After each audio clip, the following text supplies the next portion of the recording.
So what is the use case for an OKR? The OKR is a tool to help you implement your strategy. It helps you to translate the longer-term strategy into short-term goals that teams and individuals can then work on. And OKRs are a great way to measure your progress towards these goals, but to fully implement a strategy, you need two types of goals: OKRs and KPIs. So how are they different? Well, some companies make the mistake of believing that they can use OKRs to replace KPIs, but that doesn't make any sense.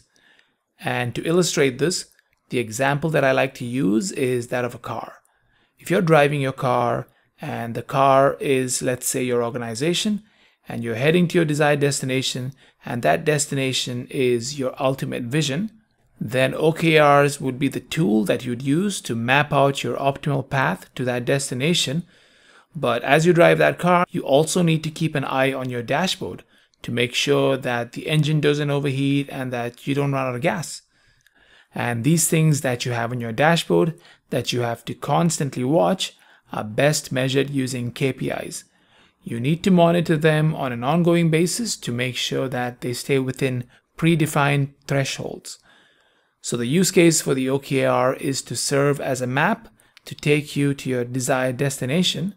Now, another common mistake made by companies is trying to use OKRs to measure everything. And OKRs should not be used to measure everything because they shouldn't be used to track day-to-day work. And a good way to think about this is to consider the goals that you have in your own personal life. You may want to save money for a trip, spend more time with your family, or let's say you want to lose weight. But I bet that buying groceries is not one of your goals. It's one of those things that you still have to do. And if your trips to the supermarket start to take up so much of your time that it starts to jeopardize your personal goals, you have to change how you go about doing them.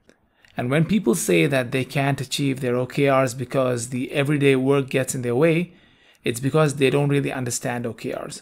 A good OKR forces you to reevaluate low priority or non-value added activities and reduce, automate, or outsource them so that you can really focus on the things that matter. So to summarize, OKRs don't replace KPIs but complement them, and they should be used to track the high value outcomes, not the low value tasks, to help you reach your ultimate destination. And that brings us to the end of this lesson. In our next lesson, we will look at how to go about grading your performance at the end of an OKR cycle. Bye for now.